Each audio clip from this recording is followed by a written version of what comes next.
નમસ્કાર મિત્રો, સ્વાગત છે તમારું અમારી યુટ્યુબ ચેનલ ઓનલાઈન સરકારી તો યોજનામાં મિત્રો આજના વિડીયોમાં આપણે વાત કરીશું કે ઓક્ટોબર મહિનામાં થયેલા કમોસમી વરસાદના કારણે ખેડૂતોના ખેતરના પાકને ખૂબ જ મોટા પ્રમાણમાં નુકસાન થયું હતું. તો મિત્રો તે નુકસાનના સહાય આપવા માટે રાજ્ય સરકાર દ્વારા કૃષિ સહાય પેકેજની જાહેરાત કરવામાં આવી હતી. તે રાહત પેકેજની સહાય મેળવવા માટે અરજી મંગાવવામાં આવેલી હતી. તે અરજીના પૈસા તમારા કયા ખાતામાં જમા થયા છે કે નથી, અને મિત્રો જમા થયા છે તો કેટલા જમા થયા છે અને કઈ તારીખે જમા થયા છે તે તમે કઈ રીતે જાણી શકો છો, અને તે પણ તમારા મોબાઈલ માંથી, જેની સંપૂર્ણ માહિતી આપણે એક જ વિડીયોમાં મેળવી લઈશું. પરંતુ મિત્રો તે પહેલા વિડીયો ગમે તો લાઈક અને શેર કરી દેજો, અને મિત્રો અમારી ચેનલમાં નવા હોય તો ચેનલને સબસ્ક્રાઇબ કરી દેજો. તો ચાલો મિત્રો વિડીયોની શરૂઆત કરીએ. તો મિત્રો સૌથી પહેલા તમારે તમારા મોબાઈલ અથવા તો પીસી માંથી એક ઇન્ટરનેટ બ્રાઉઝર ઓપન કરવાનું રહેશે, અને મિત્રો ઓપન કર્યા પછી ત્યાં સર્ચ બોક્સમાં ટાઈપ કરવાનું રહેશે pfms.nic.in. જેવું તમે pfms.nic.in ટાઈપ કરી તેને સર્ચ કરશો એટલે મિત્રો તમારી સામે આ મુજબની એક સ્ક્રીન ઓપન થઈ જશે. તો મિત્રો તમારા પેમેન્ટનું સ્ટેટસ ચેક કરવા માટે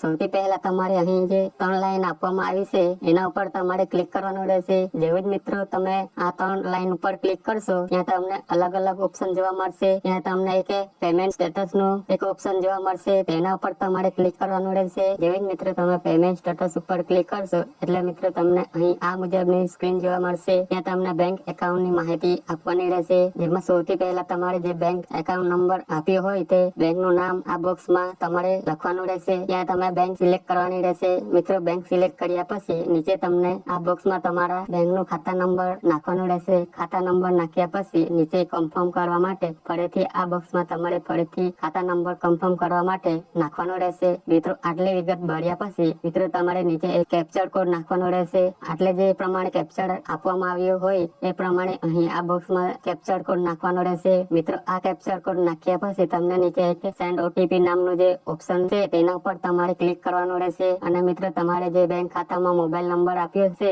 તે મોબાઈલ નંબર પર એક ઓટીપી મોકલવામાં આવશે. પરંતુ મિત્રો આ જે ઓટીપી છે તે તમારા મોબાઈલ નંબરના મેસેજ બોક્સમાં નહીં આવે, પરંતુ મિત્રો તે માટે તમારે તમારા મોબાઈલમાં એક એપ્લિકેશન ડાઉનલોડ કરવાની રહેશે. તેના માટે તમારે અહીં જે QR કોડ જોવા મળે છે એના પર તમારે ક્લિક કરશો એટલે તમને આ મુજબની સ્ક્રીન જોવા મળશે. ત્યાં તમને એક સંદેશ નામની એપ્લિકેશન જોવા મળશે, તેને તમારે ઇન્સ્ટોલ કરવાની રહેશે. મિત્રો એપ્લિકેશન ઇન્સ્ટોલ કર્યા પછી તમે જેવું સેન્ડ ઓટીપી ઉપર ક્લિક કરશો એટલે તમારા મોબાઈલમાં એક ઓટીપી આવી જશે. તે ઓટીપી નાખ્યા પછી તમે તે ઓટીપી ને કન્ફર્મ કરશો એટલે આ મુજબની સ્ક્રીન ઓપન થઈ જશે. ત્યાં તમને સૌથી પહેલા બેંકનું નામ જોવા મળશે, અને ત્યારબાદ બેંક એકાઉન્ટ નંબર જોવા મળશે, અને મિત્રો જેના પણ ખાતામાં પૈસા જમા થયા હોય તેનું નામ અહીં તમને જોવા મળશે. ત્યારબાદ અહીં સ્કીમ નેમ જોવા મળશે, એટલે કે તમને કયા સ્કીમના પૈસા જમા થયા છે તે જોવા મળશે. ત્યાં તમને ગુજરાત કિસાન રાહત પેકેજ એમ જોવા મળશે. ત્યાર પછી અહીં ટ્રાન્ઝેક્શન નંબર જોવા મળશે, અને આઈડી નંબર જોવા મળશે, અને મિત્રો કેટલા રૂપિયા જમા થયા છે તે પણ અહીં તમને જોવા મળશે.